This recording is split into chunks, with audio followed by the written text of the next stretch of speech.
A striking 52% of companies admit they find it difficult to tell insignificant incidents from those that, if neglected, can lead to advanced persistent threats. Gathering, analyzing, and validating incidents manually is a time-consuming task that requires a high level of expertise from IT security teams.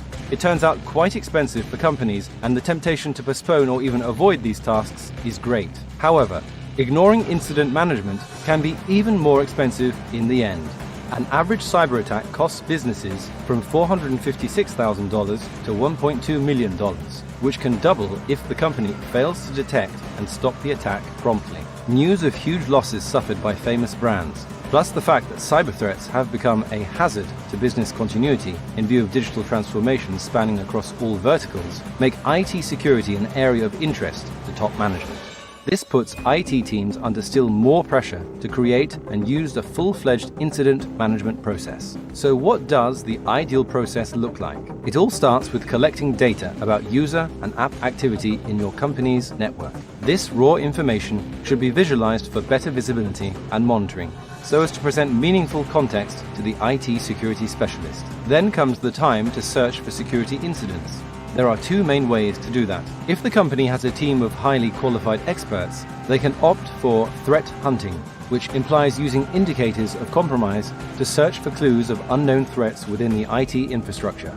This is a half-automated or fully manual task that requires IT security experts to make quick and competent decisions. However, even the best IT team cannot work non-stop 24/7, and automatic detection is indispensable. Advanced detection can combine multiple cutting-edge technologies. The more, the better. An automated sandbox service is like having a whole virus analyzing lab of your own, and machine learning helps find advanced and complex threats. Automated advanced detection is invaluable for companies that cannot afford a separate team of IT security experts. When incidents come in from any of the two mechanisms or from existing security solution, they should be validated. That is, divided into harmless issues and potential threats. Finally, action should be taken on potential threats, so as to prevent attacks or mitigate their effects as early as possible. As you see, the process is quite straightforward.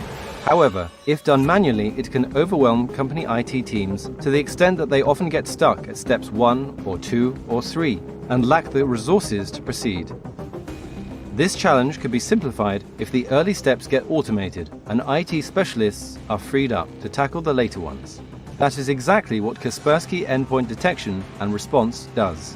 It automates the first 2 steps and helps speed up all the remaining ones. Our solution combines 5 elements: monitoring, aggregation, detection, response, and prevention. Its advanced compatibility complements your existing endpoint protection solution, including third-party ones. If you already use Kaspersky Endpoint Security for Business, you do not need to install any extra software. The two solutions form a comprehensive, easy-to-use suite that is built upon 20 years of cyber expertise. Kaspersky Endpoint Detection and Response is an on-premises solution. Installing it removes the need to give third-party access to your network, keeping you compliant with any privacy regulations, however strict. Summing up, Endpoint Detection and Response is a means to reduce costs without saving on protection. It lets you lower the risk of attacks, including advanced threats, automate IT security processes, eliminate the need for extra IT staff, make better use of existing staff and their capabilities. Endpoint Detection and Response. Eliminate risks of advanced threats and prevent business disruption.